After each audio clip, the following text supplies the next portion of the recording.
Welcome back to Access Anime. My name is Henshin Ikeda, and today I'll be doing a walkthrough and review of Oreshura episode 11. Now, if you remember from last episode, we find out Fuyama joins the club, and Natsukawa's okay with it. Now, she's going to become a coach or a mentor. Okay, that's just fucking with the plot right now. You're just waiting for something to go wrong in general. But moving on past that, we do find out Shiwa. She now is informed about who Fuyama really is in Aida's life. That's right. If you remember correctly, Fuyama was technically Aida's first childhood friend growing up before Shiwa. I know, this was like a mind blow for her. And she just runs out, kind of crying, and then, Aida does chase after her. Eventually he points out, well, she may have been my first childhood friend growing up, but I spent more time with you, so technically it means more to her hearing that from him, if that makes any sense. Now, moving on past that, Natsukawa does chime in, and she tells the group, now that we have, all these members, we're a real official club, let's go out on a field trip, or a trip in general. And it's been decided they're going to the beach, but in order to go to the beach, they need swimsuits, and this has BS written all over it. Literally, this is bullshit. This puts Aida in the middle of everything, because Aida is the only guy in the group, which means he's got to judge each swimsuit. He's got to help each girl, with their swimsuit. And again, that's where the episode ends, and I'll hold my final thought and rating at the end of the clip, so stay tuned. But let's dive right on in. So we open up this episode with Sayako. That's right, Aida's aunt. So anyways, we open up this episode with Sayako, and she's telling everyone in the group that Aida and Natsukawa, their relationship is fake. Really? How does she know? No, wait, I don't want to know. Just hearing her tell everyone that their relationship is fake was worth it. And guess what? She is so right. She's on the money. And yet Aida, he's lying, of course, saying, yeah, that's not true. Me and Natsukawa, we're good to go. We're boyfriend, we're girlfriend, and dude, you're just blowing shit out of your ass, man. And I love where it's going. And then just when it was about to get interesting, Sayako was on a roll, so Aida's aunt was on a roll. She collapses kind of, and she says, geez, I'm hungry. And she ruins a perfect opportunity for everyone to know the truth about Natsukawa and Aida. But again, that's where we open up with. Moving on past that, we are taken to a different scene with Aida, and we're at his house, and he's cooking for his aunt, and she eventually goes back to sleep. Apparently, once she's done eating, she collapses for 30 minutes to recharge. Now, it's being pointed out that the club meeting is taking place at Aida's house. I know, right? Coincidence? All the women are at Aida's house, and they're having a meeting. And Shiwa is actually butting heads about this whole Sayako business about stuff being fake. She wants to know the fucking truth. What's this stuff about being fake? What's fake? Aida? Natsukawa? Any comment? Is this mic on? No? I was like, she's putting them on the goddamn spot. And then, yeah, the conversation changes. Automatically, Natsukawa chimes in. She's like, you know what? I want to know what the truth about this whole fake thing is as well. However, we've got to deal with this whole funds issue between, going to the beach with our club and everything. So Natsukawa kind of plays along with about this whole fake thing, like what was Sayako talking about? And then she changes the conversation to make it about the club, about how they are going to come up with the money for this beach trip.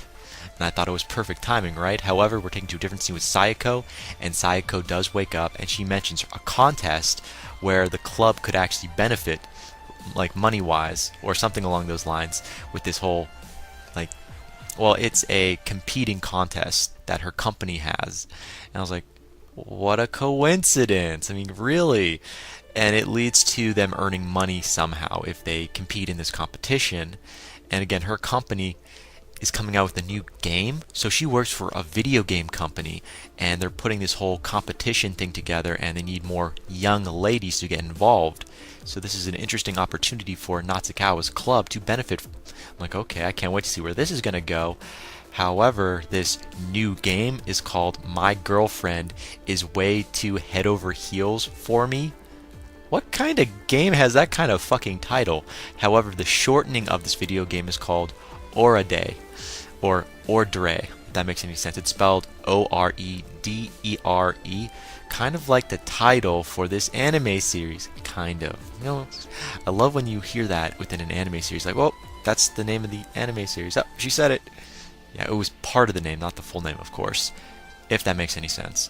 Now, moving on past that, we are taken to a little cutscene with Sayako, and there's a little bit of information that's being thrown right at us, which I'm like, thank God, more information. This anime series is ending, and we're getting more information, and I love this. But anyways, we open up the scene with Sayako, and apparently she's a game creator. And she doesn't like being called a game creator, though, but it was funny because Sayako creates video games. No, I didn't see that coming. I thought she was like a lawyer or a teacher or something, maybe a nurse or a doctor. But a video game creator? Yeah. Now, she hates being called a video game creator, so she doesn't like the traditional title, but you know what? Too fucking bad. For a woman to be called a video game creator or a designer is hot. It means they're into something that guys are definitely 100% into, and she's on the same level. So if someone starts talking to her in geek language or whatever, she can pick up on it in a second. So to me, that's a turn on. But anyways, she creates Gal games and otome games, if that makes any sense. And if you know Gal games, not so much as otome games, but Gal games, yeah, that's hentai video games technically. And I'm like, really? It just got even more interesting. I'm like, oh, now you got me interested. Come on, Psycho, what else you got? Speak up, girl. This mic is on. You keep talking. Roll with it. Roll with it. You said Gal games. But anyways, we are taken to a different scene with Sayako. And it's like a blah type of a scene, if that makes any sense. She's pointing out that to all three of these girls that are in the club, minus Natsukawa, she left out Natsukawa on purpose when she was talking to everyone. And Sayako is pointing out to all three of the other girls that, are you in love with Aida? I think you're in love with Aida. So she's pointing out to everyone, all three of the girls, not Natsukawa, just the three of the girls that are there in her house, that since you are definitely head over heels for Aida, you are all in love with Aida except for Natsukawa. Yeah, you guys would be perfect for this competition. I'm like, oh shit. So if the girls compete, apparently Sayako will let them use her company's resort facilities. So that's how they're going to get a free trip out of this contest. So if all three of these girls compete in this competition, they can basically, visit Sayako's company's resort facilities, which happens to be right next to the beach. And again, she left out Natsukawa in this whole like thing she was talking about. I thought it was funny because she did it on purpose. Yeah, so Sayako did leave out Natsukawa on purpose, and it's pissing her the fuck off. It's like, wait a minute, he's my boyfriend. It's like, wait, maybe you missed the part where Sayako said you guys are in a fake relationship, and she's seeing past it. Yeah, you missed that part. And the other girls are just so excited because they're going to be going to this resort facility for free, and the beach is next door, so they're caught in the moment. Now we are taking to another little cutscene with Sayako, and apparently her company has an app, like an application on her cell phone, which actually would confirm if each girl is truly in love with Aida or not. I'm like, Aida, you are either the luckiest man alive or you're the most cursed man alive. Either way, it doesn't get any better than this because we have front row seats to what's happening, and I love every moment of it. So Fuyama, she actually comes out on top of this little competition on the cell phone. This isn't the competition that Sayako's company has, of course. This is just a demonstration of who's in love with Aida. And the application goes through each girl, and again, each one of them is asked the exact same question. If Aida wanted you to read one of his mangas, would you read it if he recommended it to you? And apparently Fuyame is the one that comes out on top as the winner and not Natsukawa. I'm like, what? So Natsukawa will enter the competition regardless of what the hell the app said, so she doesn't really fucking care. But she gave out such a bullshit answer. Of course I would read his manga and whatnot. I'd like it and probably recommend one of my own. I'm like, that is just such a... Were you reading this from a script? Of course Natsukawa is going to lose. However, Shiwa? She came in second place? Really? I was a little disturbed about that. I'm like, wait, shouldn't she be coming in first place? But then it does make sense. Fuyama was Aida's friend first, technically. So I guess that kind of makes sense. But still, Fuyama comes out on top? I didn't really see that coming. Again, Natsukawa, regardless of what this application tells her, that she's going to be the least amount of person attracted to Aida, she said, you know what, screw it. I'm going to be in this competition just to prove to Sayako that I am his girlfriend. So she'll recognize that I'm Aida's girlfriend. I'm like, so what?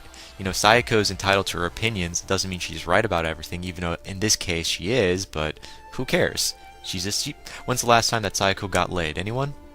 Yeah, that's what I thought. She's just jealous because her little nephew, Sayako, Aida's getting all this attention.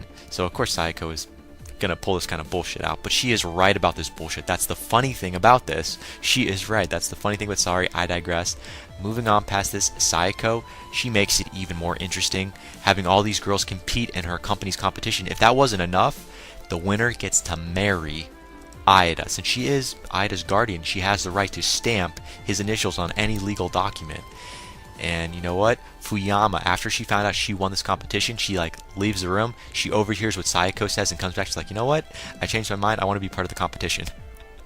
Of course you do, because you've always wanted to have Aida as your husband. I'm like, God damn it. You know what? If I'm just putting this out there, if Sayako was my aunt, I would be praising her for this kind of competition. At the same time, I would be pissed off, because what gives you the god fucking damn right to put my name on legal documents, specifically marital documents? What the hell? How about I just annex myself from this fucking country and go to America? Plain and simple. There you go. Or maybe a third world country that makes damn well sure that, you know, your aunt doesn't have legal rights over you. But you know what? I think Aida's aunt, Sayako, is making a big deal out of nothing. I mean, so who cares? You can put his name on a legal document. Are you going to follow through with this little thing? Probably not. It was just to see who's going to fight over Aida to begin with, so that actually makes more sense. However, we are taking to a little cutscene with Natsugawa and Aida. They're meeting in secret, like later on in the night. They're meeting outside. It looks like in a park, and it is at nighttime, by the way. And all the other girls have gone home, and it's just Natsugawa and Aida. They're talking. They're talking about Sayako. What makes Sayako tick? Like, what was she like during your childhood? Like, what? Give me the dirt. What's the dirt? And there's no dirt. I mean, the only dirt that, you know, Aida shares with Natsugawa is his aunt is like a child in an adult's body, and that's something we already knew right off the bat, and that really was not helping things. And apparently Natsugawa is shocked that Sayako can see through all the bullshit, and she sees stuff for what it is, if that makes any sense. As in, Sayako knows that Natsugawa and Aida have a fake relationship. No one else was able to pick up on this except for her. So of course Natsugawa is shocked. But you know what? That's not going to stop her, because you know what? She's still going to do the competition. She's still going to take part in this contest, regardless of what the hell Sayako is saying. Just so she can prove Sayako wrong, even though Sayako is right on the money. This is a fake relationship, which I thought was definitely funny. However, we are taken to the next day with Kaoru. Yes, that is Aida's guy friend. His only guy friend, may I add. And they're at a cafe. You know, we see Kaoru, we see Aida, and we see Fuyume, and you know, they're just talking. And apparently Kaoru is jealous, not of Aida, but of the girls. I'm like, wait a minute. So Kaoru isn't jealous of Aida having all this attention by all the girls, but he's jealous because all these girls are into Aida? What? Is Kaoru gay for Aida? Oh yeah, I'm picking up on this. Are you picking up on this? I thought, wait a minute, isn't Kaoru in love with Fuyame? I mean, they've been childhood friends. I would have thought that was the fucking build-up. No, it gets even better. Are you sitting down for this? Guess what? Kaoru is into Aida. In fact, they have a little moment where Kaoru is snuggling up to Aida. What the fuck? Oh my god, I did not see this coming. Oh, no, I didn't see this coming. You know what? Just screw it. Just admit it, man, you're gay. Please. Just admit it. But anyways, we are taking to a little cutscene with Akashino, and she's texting Aida, basically saying all these little questions, you know. It's really annoying, by the way. And the last thing she ends up asking Aida, do you have any contraceptions? And she's like, wait a minute, what are contraceptions? I'm like, did we just go there? Did she just pull out the what the fuck card? I think she just did, and go, oh my god, we're not going to go there. Now we are taking to a little cutscene with Shiwa, and again, she is talking to Aida, and she's getting all ready for the trip. And guess what? The trip has begun, and that's where the episode ends. As for final thoughts, I don't have a lot of final thoughts, but Kaoru, are you gay? Plain and simple, yes or no? That's all I want to know. Moving on past that, as per my rating, 3.5 out of 5. Was the drama there? Yes. Romance, not so much. Fight scenes, eh. That's all I got to say about that. So final rating, 3.5 out of 5. And that ends it for my walkthrough and review of Oreshura episode 11. But definitely comment down below. Let me know. Thumbs up, thumbs down. Definitely subscribe. Check me out on Twitter and follow me if you like. Let me know what you thought of this episode. And let me know what you think's going to happen in the next episode that's coming out. But again, guys, that ends it for now. And I got to hit the bricks. I got to go. And before I go, I got to say it. And I always say it. You can't stop the access, but you can watch the feed. I'll see you later, guys.